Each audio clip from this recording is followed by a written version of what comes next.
The story is probably a relatable one. You're out with your friends, having a few drinks, having a good time, and then it happens. Somebody uses the C word, crypto, and it's like the whole room explodes in a vibrant discussion.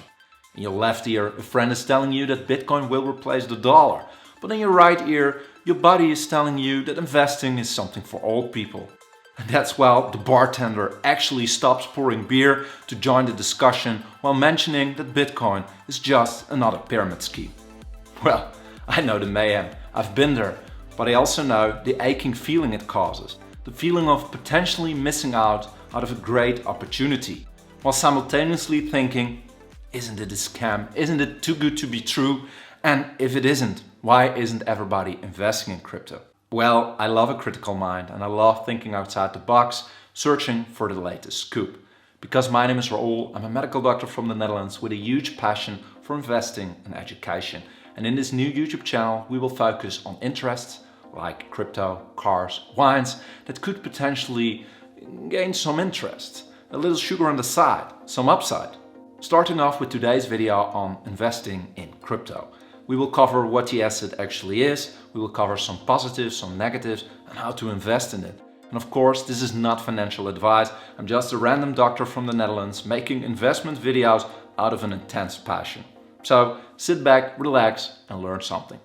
So before I can explain the good, the bad and the ugly, it's important that I first explain what cryptocurrency actually is. Crypto, which is short for cryptocurrency, is a kind of digital or virtual currency secured by cryptography. So are you telling me that cryptocurrencies are protected by cryptography? Who would have thought? It's so obvious from the name, right? However, the not so obvious part is that most cryptocurrencies are hosted on networks based on blockchain technology. And blockchain technology can be seen as a digital ledger of transactions. Each new transaction which occurs on the blockchain is recorded in a block, and each block in the chain contains a certain number of transactions, usually in chronological order.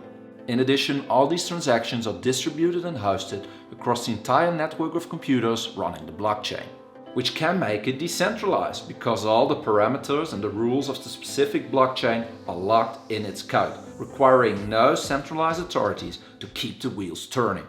Now back to crypto, which refers to several currencies, each with their own cryptographic algorithms, governance structure and purpose. As of recording this video, the website CoinMarketCap lists over 16,000 different ones. And I hope it needs no explaining, I cannot discuss each and every one of them, as I still have my day job as a doctor, so ain't nobody got time for that.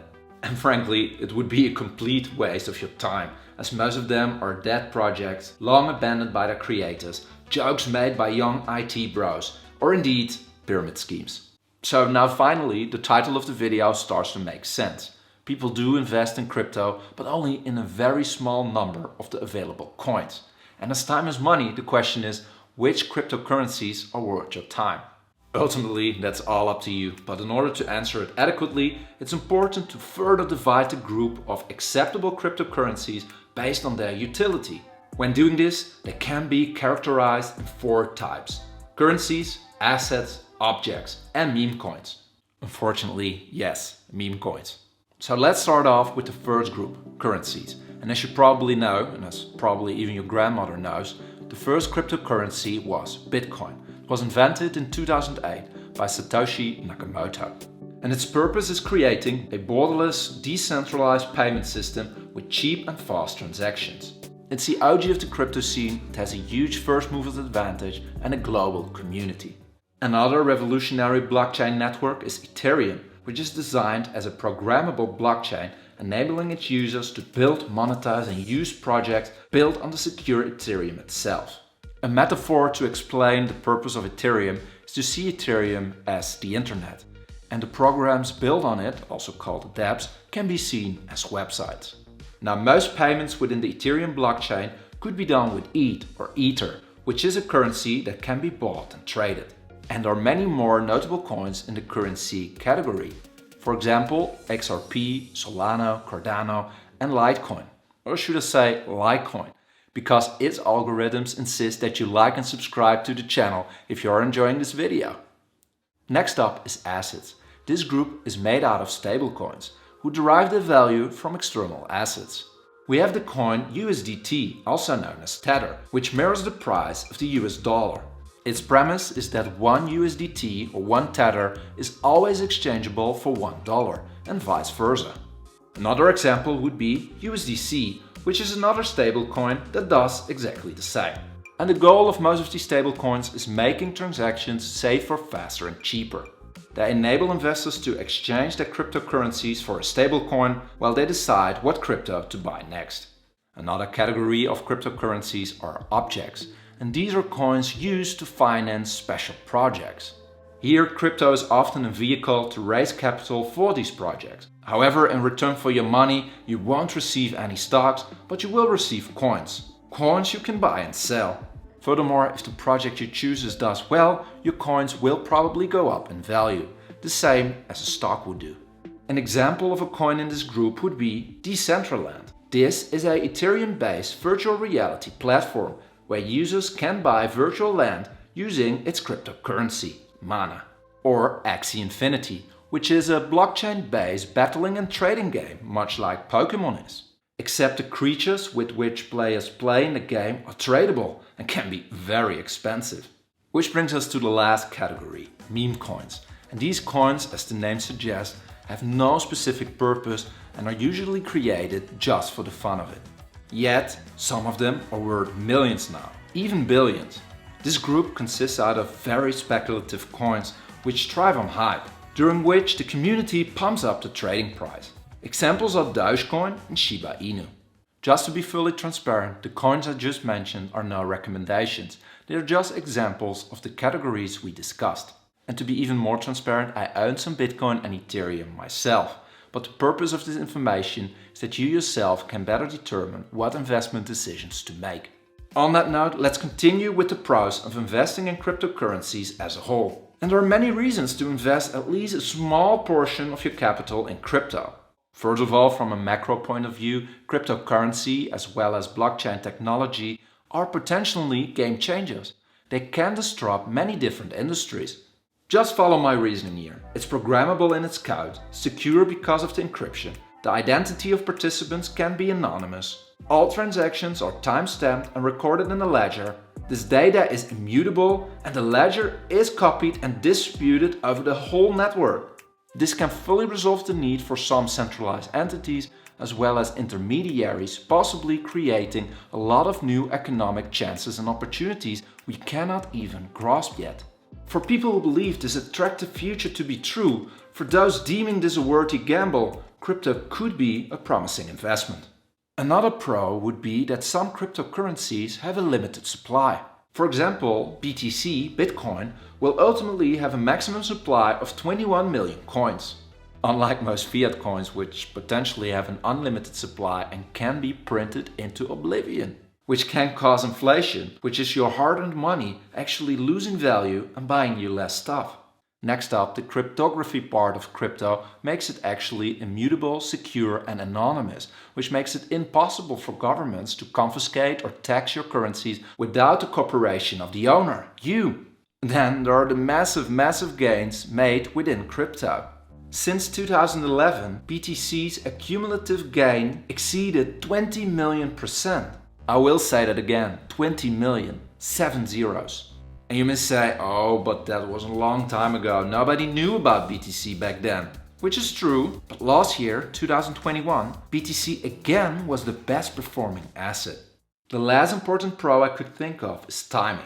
Crypto is starting to get some mainstream attention. It's becoming a household name and it becomes more and more user-friendly. Its days of only being sold on obscure websites seems long gone. Some giant corporations are adding it to their balance sheet as a hedge. Legislation is being written and El Salvador has even declared BTC a legal form of payment. But this is just a handful of corporations in just a very tiny country. But imagine if this crypto tsunami keeps on going and more corporations are adding in, starting to add more and more money to it, and more countries are trickling in as well. Imagine how perfect your timing would be if you bought in right now, and imagine how massive your gains could be. But unfortunately, every rose has its thorns. And you've heard me ramble on for crypto now for several minutes, and in this time I was only able to explain the bare minimum, the foundation of the crypto scene. Unfortunately, the actual crypto space is huge and projects are extremely complex, and it may require a lot of technical know-how, time and money to find the golden needle in the crypto haystack. In addition, crypto tends to be similar to a game of Russian roulette. The stakes are high and the pressure can be even higher. One day you're up 10-20%, the next day you're down, down, down. These fluctuations in the market can cause investors to act emotionally, further increasing the risk of the investment. Next, crypto may be starting to become a household term, but its market cap is almost insignificant. This means low amounts of regulation and high amounts of margin trading and manipulation. These remain huge factors which impact crypto prices in the short term. This low amount of regulation also causes some to be fearful for a crypto ban or future regulations unfavorable for crypto. And this additional risk should also be considered when investing in crypto. Furthermore, as mentioned when piling up my list of pros, some cryptocurrencies have performed exceptionally. No guarantees can be given they will remain to do so. Undoubtedly, you've heard a lot of stories about the winners, and these can influence your perception, so be aware of that. And lastly, crypto and blockchain technology are promising, but they are still in their infancies. And even though some cryptocurrencies will probably do very, very well in the future, it's very hard to say which one that will be. As mentioned, there are more than 16,000 coins, or projects if you will, some of them being literal money grabs, where the owners have no intention on actually developing their coin. Now, after you heard all the pros and the cons, you decide that you want to put your hard-earned cash in the crypto market and ride that sweet crypto tsunami, hopefully for some profit. But the question is, how do you do it? Most cryptocurrencies can be bought through exchanges, payment services and brokerages. The most convenient ones usually being a crypto exchange, as these offer the most coins and the most features. Popular exchanges include Coinbase, Kraken, Gemini, FTX and Binance. You can just sign up for any of these exchanges on their websites and go through their identity confirmation processes, and afterwards you're free to buy, sell or hold cryptocurrencies on these exchanges. After you've bought a specific cryptocurrency of your choice, you could then just keep it on the exchange or withdraw it to your personal, online or offline wallet. And using a personal wallet has the benefit that you yourself are the only one with access to your funds. Which seems a very reasonable thing to do when you're investing in an encrypted, secure and anonymous coin, but hey, that's just me. When looking for an online or an offline wallet, there are again many options to choose from, each with their own benefits. Popular wallets may include Exodus, Blockchain Info and Ledger, which is a company that makes hardware crypto wallets. Now we covered blockchain, cryptocurrencies, the different categories of coins, the pros, the cons and how to invest in them. A complete package, I would dare to say. So if you did learn something, please leave a like. This will help out the channel tremendously, and consider subscribing. I'm posting regular new videos on new interest that can generate an interest. I hope to see you there in the new video, and as always, have a great week. Bye bye.